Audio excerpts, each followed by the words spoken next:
What's up, YouTube?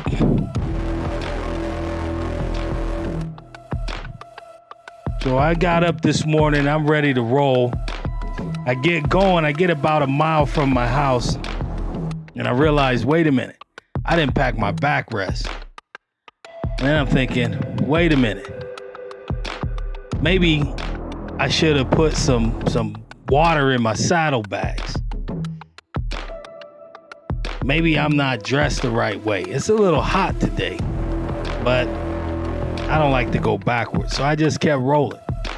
So I jump on the freeway here and I start rolling on the 134. Traffic was nice. The temperatures were okay. I'm just looking at this long ride and I'm thinking, man, this Saddleman Dominator seat, I sure hope it's all that it's supposed to be.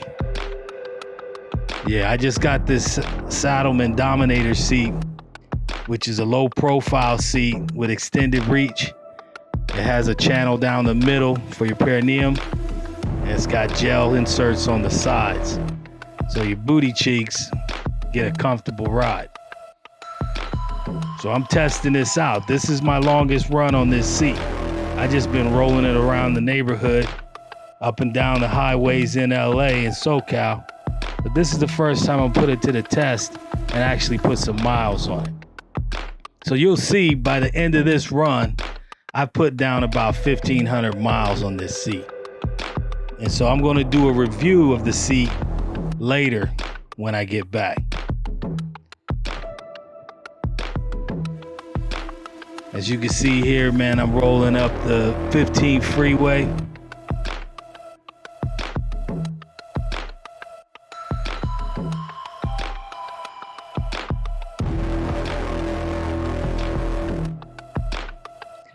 It's usually windy through this area right here, so I'm bracing myself to catch wind, and I'm just rolling.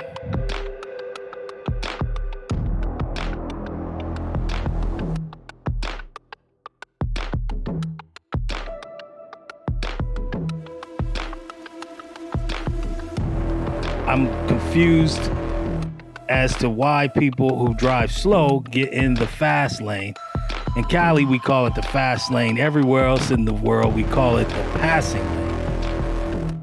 But the people in that lane, so you can't use it to pass.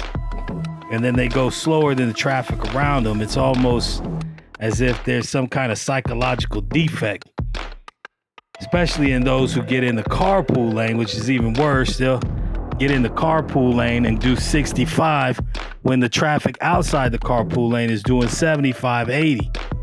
It makes zero sense to me, but it's what happens in Cali.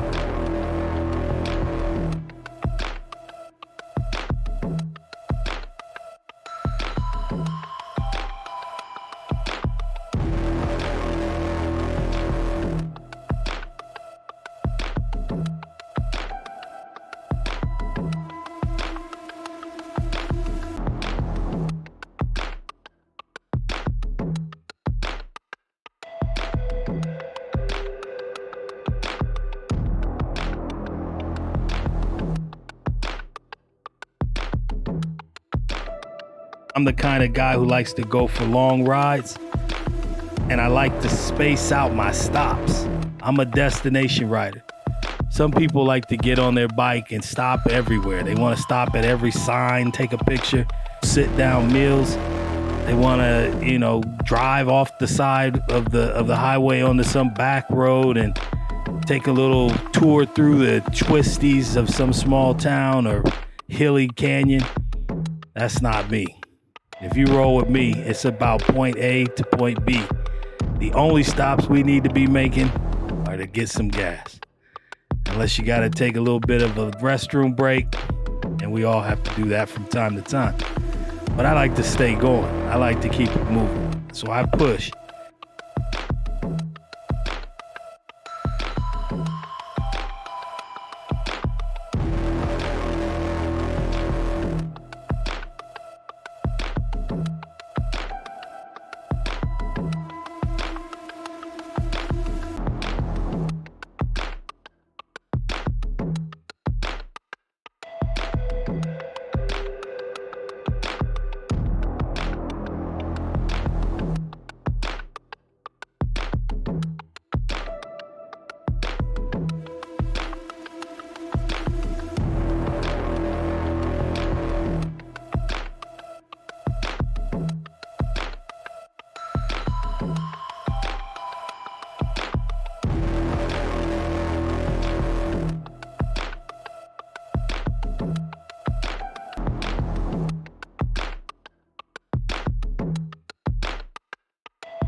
As you can see here, there are a lot of trucks, and trucks tend to mess up the highways here.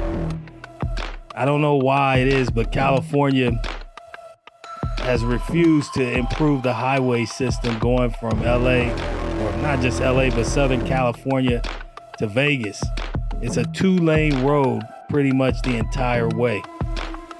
We've spent billions of dollars on high-speed rail to nowhere. We've spent all this money on all these other things, but something that's a cash cow, it's a guaranteed weekly cash cow for both Vegas and California, is the fact that so many travelers go on the weekends to Las Vegas. But California and Nevada have done nothing to improve the highway system. So you continuously have to deal with traffic on Fridays heading up to Vegas, sometimes on Saturdays. This time it was okay. It's not the worst I've had. And then coming back on Sundays is a nightmare. So I don't like to go to Vegas and have to return on a Sunday unless I'm going to come back home really early.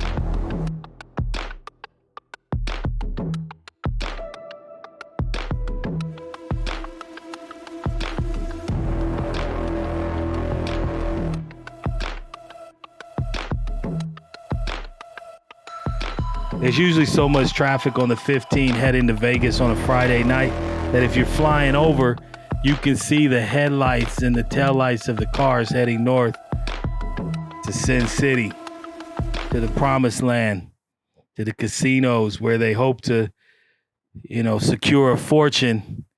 But far too often, many of these people go home broke. Many of them go home looking at divorces, losing their homes. I've known several people who have gone there and gambled away their entire life.